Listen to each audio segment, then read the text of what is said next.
So we are at a residential property. The boys are coming in, getting off the road now. This is what we got going on here. We have a 1,000 gallon tank removal, and it's under that stump. So we're gonna have to do some tree removal. I definitely have too small of a machine to do that, but we'll figure it out. That, honestly, I can't. I'm so excited to start ripping it up, but that would seem weird if I said that. And Sammy will show us where the above ground tank installation is going. Show us where it's going, Sam. Apparently they run a daycare out of here, so we have to be careful with all these vehicles coming in and out and any kids running around. They ride, so I instantly like these people, because I ride also. Actually, my whole family rides. So this initially is where the homeowner wanted to put the tank. Pretty much the only place to put it in the basement here was right here. So that's not really going to work because that's an ignitable source. Ignitable source won't pass code. Tank must be 5 feet from ignitable source. Also, if a 330 goes from here to here, 72 inches, it's going to be close to that. They'll consider that ignitable source. So that's the reason why we're putting it outside, and I'll show you where. Okay, so because the fill is here and it goes 12 feet either way, and I don't know, I'm just going to start excavating around this area to get to the tank. Then maybe I'll catch an end cap right here, where then I'll have to reposition myself over because the machine is too small to do all this work and straddle it. I normally have to start, if the tank was here, I would have to start right here at the end and dig and work my way back, because my boom is not long enough to stay at one end of the 1,000 and reach the other. So because I don't know, I don't want to have to remove that. But if I do, I do. So that's what we're going to determine right now. We're going to excavate here and see exactly how that tank lies.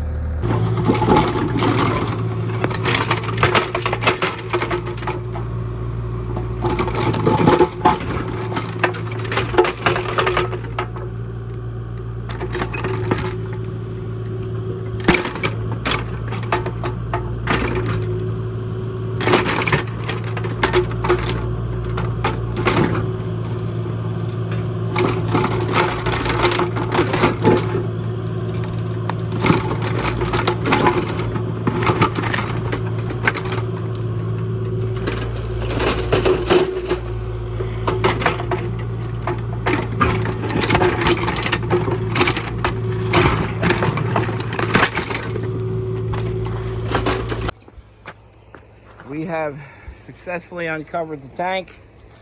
My son was right, the old man was wrong. It runs this way. Tree's not an option. We'll replace those two. The next issue is truck won't fit between that, so we'll have to pull that post. Let's see how strong Craig is. Go ahead, Craig. Oh, Craig's got back issues. Just to confirm that he does have back issues, let's just see. He's wearing a back brace today. The boys took it on me. You didn't wear the back brace today. So now do we feel sorry for him that he knows he has a back problem? He comes to work with no back brace. So we have a back brace too. Look like we got a workman's comp case on the rise. So we'll pull that out. That'll give us access in. So the challenging project took a turn for the better. Not bad. The homeowner changed their mind. They don't want the tank installed inside. Look at him, he's trying. He was trying. And we're gonna now install it under the deck. I'll show you how that goes. They just had to go back to the shop to go get a horizontal. Look at him. Look at him. No way. Now the old man's gonna do it. So Craig boys are back at the shop getting a horizontal. Looks like Craig has already drilled the line inside. Are they getting a tiger loop here, Craig? Yes. So they're getting a tiger loop, so that requires only one line. Recommend tiger loop to everybody. So he's set his initial,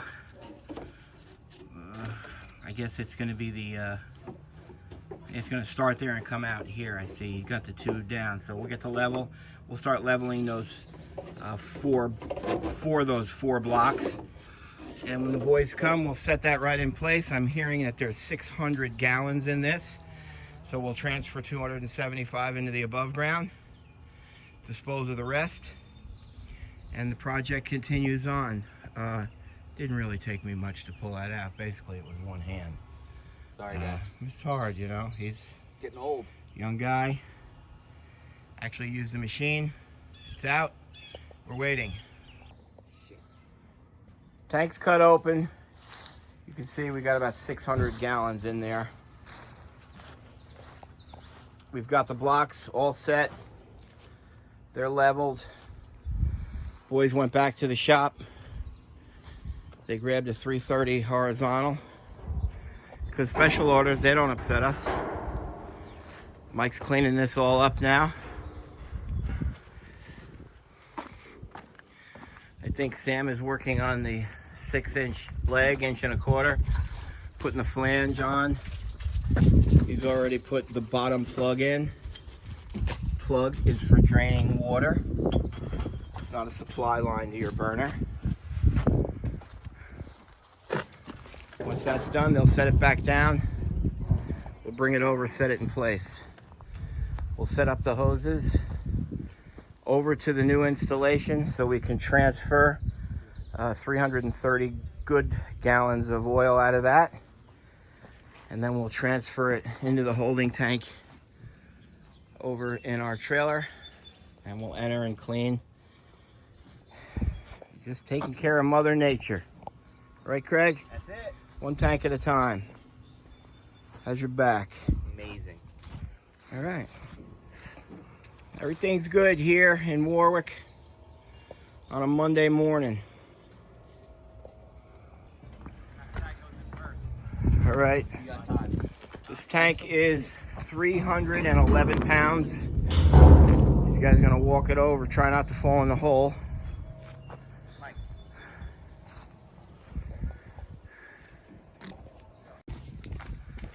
Okay, they're moving it in place. This is why you got big, strong guys. Sam works out 5 times a week. Mike 3 times. Mike just did his personal 4 times, excuse me. Mike just completed his personal record deadlift of 725 pounds. So we got some gym rats here. Me and Craig, we like to eat and be parents. That's what we do. All right. Apparently they couldn't do it in one shot. Sam's fault. So Craig and Sam are doing a final leveling and making sure we place those flanges or the legs directly in the center of each block. He's already put in the sight gauge vent alarm combo. That's how they read the amount of oil in the tank. This is a 2-inch duplex with 3/8 fitting. He's only gonna have a 1-line system because he has a tiger loop, so we'll remove that and put a plug in it. That's where Mikey installs those drop tubes. There's the plug. So we'll plug that, and we'll put a Street 90. Where's that Street 90? Got one? No? Last one. The Street 90 will have come up out of the top of the tank, and then we'll 45 it. And this is the Scully with cap. This is what the oil man hooks onto. We'll put that on it. And there's an open bung, so that's a 2-inch plug. We'll put that on it. Believe it or not, these 3 items right here are probably more than $40 just for those. Craig has the 12-inch nipple or riser, and then the mushroom cap right on that. And we continue. Tank's cut. Oh, there's a drop tube right there. Mike is going to measure and get that. So the width of the tank's 27 inches, so he'll probably cut it 3 to 4 inch off the bottom. That's cut, ready to go. All these roots here, I'm not going to put back into the hole when we backfill because they're going to degrade over time, rot, and you'll get a little bit of a sinkage. But just to give you an idea, that's about 8 tons of dirt. That's how much dirt you have to remove in order to get a 1,000 gallon tank out. So based on the little hiccup this morning on having to go back and get a horizontal, overall I think our timing is pretty good, and the inspector should be here in about an hour and a half, so we'll have that thing emptied and cleaned, so everything's going good. So that's a 2-inch 90, and that's a 2-inch street 90. You can see it's got male, female, female, female. The street 90 is used for when you have it come out of the tank like this. This has to be pitched for fuel to get in it properly. So we then put a spacer or a nipple, and then when we screw this in, here's where we get our pitch and our angle. If you got an above ground tank, go look. A lot of times contractors don't do that. They just run a 90 straight up out of the tank and then out. There's no pitch, so oil lays in there constantly. You got to spend the extra $18 for a street 90 so you get your proper pitch. If Craig vented that vent straight up, it wouldn't pass code because it's got to be 2 feet from an opening. And if you look above, we've got an opening right there. That's the homeowner. So although there's a divider right here, the deck, we still, believe it or not, have to come up. He's got to go over to get his 2 feet, and then he'll come up for the breather, the vent pipe with the mushroom cap on it. That's the mushroom cap right there. So a lot of ways to cheat, cut corners, do it cheaper for the contractor. And then there's the other way, doing it right, which is what we're doing now. So if you didn't understand what I was saying about the tank being vented, it's got the sliding glass door there. So he put that little nut, that street 90, then it came over and went up, and what do we got? 36. 36 inches, 3 feet. So we're a foot beyond the code. Could have done it the easy way. Just ran it straight up, put it on there. Inspector may not have ever seen it, but we got to sleep at night, and we got to meet local code, and that's what it is. We are filling now. Nice red oil going in.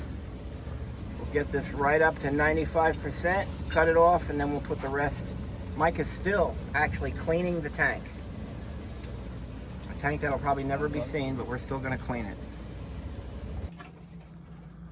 So here is where that line comes in. We ran it down and we'll fasten that. Bring it over. Craig is installing a new tiger loop. Thoroughly recommend that for everyone. It's a de-aerator. Removes all the air from the line. Changes a 2-line system to 1, which cuts down all the fuel breaking down from constantly being circulated back and forth from the tank to the burner to the tank to the burner.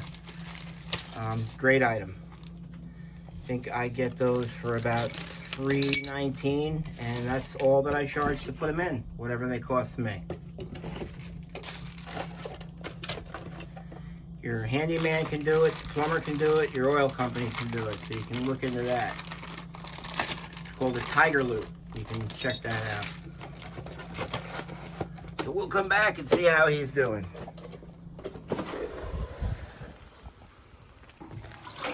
We got Mikey cleaning.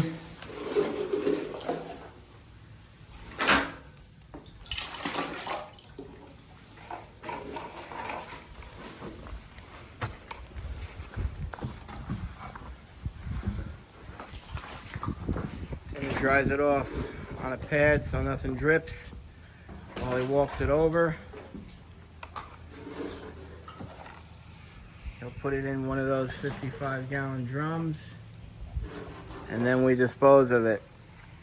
That's called the liquid manifest. Got to provide the town with a liquid manifest on every tank that we do. whether it's good oil or bad oil. They want to know where it's going. It can't be reused. I can't sell it. Can't bring it to our house. It's got to get legally disposed.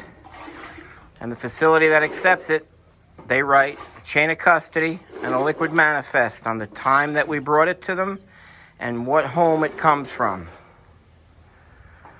Submit it to the town. They'll close the permit out. The homeowner gets the C of O. So even though we may have left your home doing your tank removal and your tank install, the work is still not done.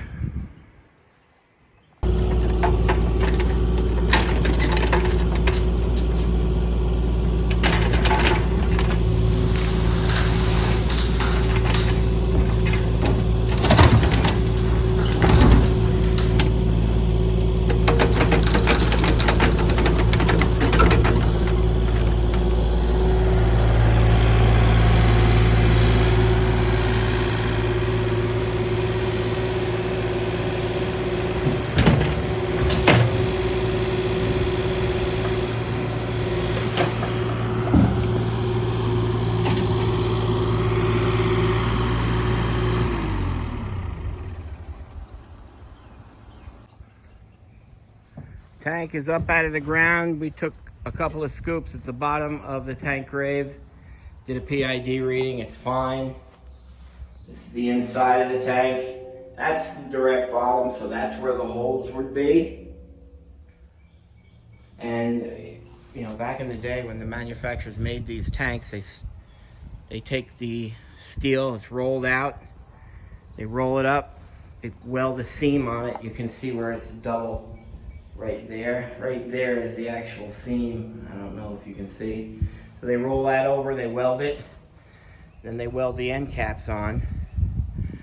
Because it's a 1,000 gallon tank, they take two 500s right there and they weld them together. So a lot of times these tanks, they're also used as above ground tanks where you set it up on a saddle. And the saddle would be like a concrete U, and they'd have 4 of them. It would sit right here, and it would be a concrete U. There'd be another one. It'd probably be about 4 inches thick, all U's, and then you set the tank right on it.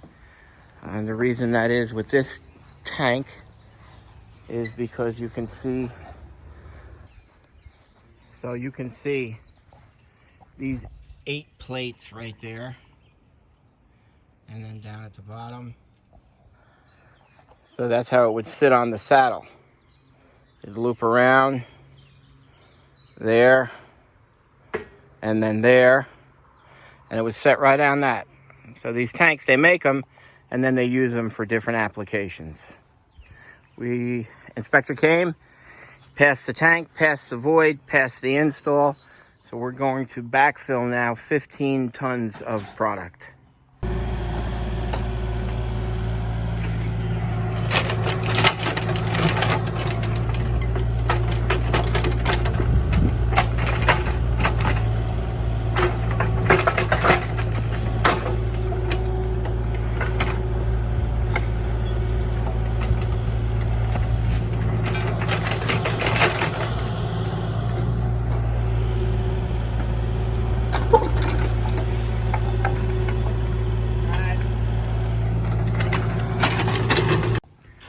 Okay, we'll come outside. That turned out pretty good. I'm happy with that. We backfilled the overburden first, then we brought our 95% compactability product. That's soil with a little more stone in it. And then we finish off with our topsoil. We replaced that paver. And there's their new install. Got the fill right here, comes out. 45s. Tank's nice and level, legs are painted, vents 2.5 feet away. They put a little piece of lattice from here right on over. That'll look good, we'll hide it nice. So that turned out good. Another fine job by Tank Masters Environmental. You got an underground tank, folks, give us a call. Got a 15 to 25 year life expectancy. Started to rust the day it was installed. It's a ticking time bomb.